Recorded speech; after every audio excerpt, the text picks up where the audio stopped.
aplikasi komputer, misalnya Microsoft Windows, Linux, Office, dan lain-lain. Ini adalah beberapa tampilan Microsoft Windows ini, Pak. Ini yang tampilannya seperti ketika kita Windows pertama Windows, itu namanya Windows. Itu aja Pak. Tapi ini tidak terlalu penting, Pak. Untuk Windows ini.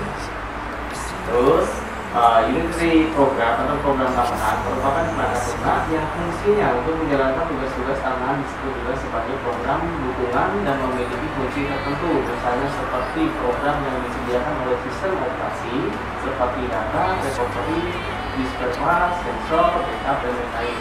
Jadi dia bisa dikatakan program tambahan, misalkan tadi kita buat tambahan website bisnis dalam laptop ini kan.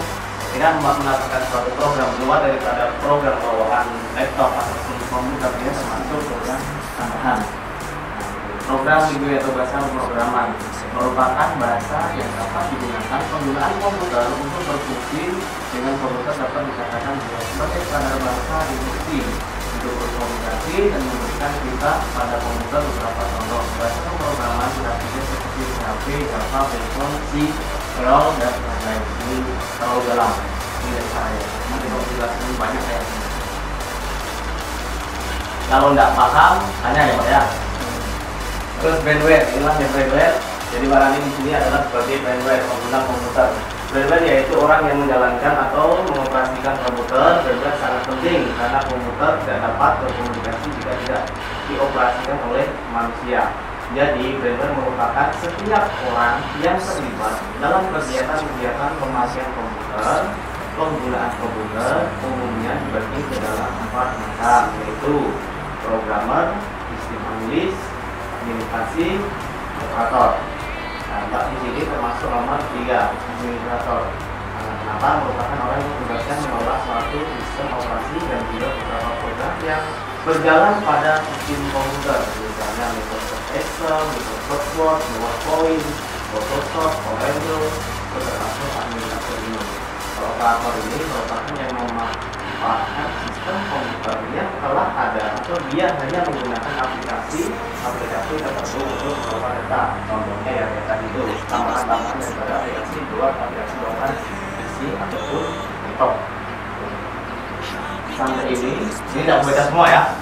Jadi nanti juga itu ada bukunya, juga bisa dipahami, nanti tidak kurang paham.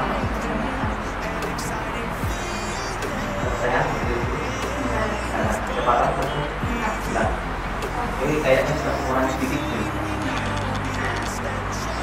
Nah, kita masuk materi ya. Buku belum kita bahas. Ikuti aja yang ini. Nanti kalau teman-teman jelas atau ada yang mau diusahakan. Kita masuk di peringatan aplikasi Microsoft Excel. Microsoft Excel adalah program aplikasi spreadsheet yang dikembangkan oleh Microsoft untuk komputer dengan sistem operasi Microsoft Windows dan Mac OS X. Versi pertama Excel untuk Mac adalah Microsoft Excel 2019. Untuk Mac OS X-nya dia di 2013. Untuk Microsoft Windows dalam pelatihan ini versi yang dipakai adalah versi 2010, Pak. Karena kenapa kita pakai 2010? Pada umumnya dia beda di versi 2017, 2018, 2019, tapi dia tidak lari daripada Excel 2010. Karena Excel 2010 ini kandungan paketnya melebihi komplit. Dia mewakili beberapa item screenshot yang ada di dalam Microsoft Excel 2010.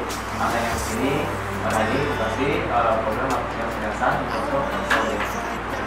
Karena itu sudah dirangkum dari beberapa buku dan materi, jadinya itu sudah termasuk dari beberapa program yang berada di Microsoft.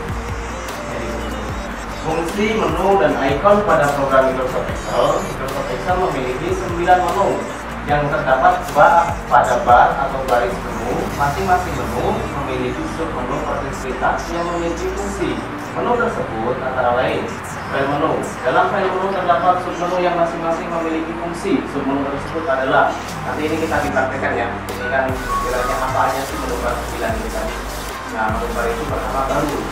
Tulisan baru ini biasanya digunakan untuk membuat lembar kerja baru. Ketika lembar ini pemerintah ini sudah selesai, berarti harus memperbarui sesuai untuk mengerjakan ulang lagi di bagian baru. Itu dinamakan file baru masing. Bukan digunakan untuk membuat setiap dokumen. Dokumen apa aja sih yang ingin dicari ini, jadi apa aja yang ingin dicari itu filenya namanya tulisannya backup.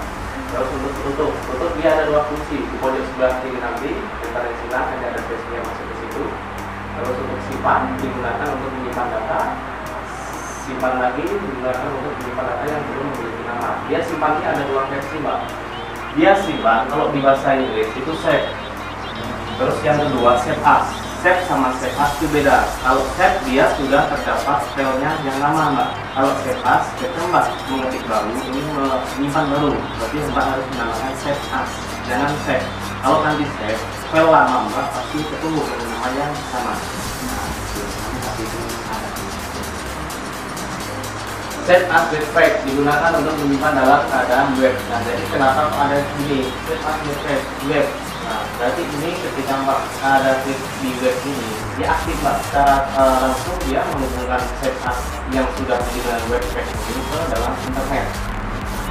Contohnya mbak ini kopas nih dari Google, mbak simpan dalam web. Nah, ketika mbak ingin mencari dalam sebuah Google, kalau dia sudah ada dengan web page ini, berarti dia langsung masuk ke laman Google tanpa kita mengetik di pencarian Google lagi. Itu save as web page lagi. Ketika nanti tulisannya dulu misalkan kita email itu ya, itu kita masuk ke dalam Google, itu kita gunakan program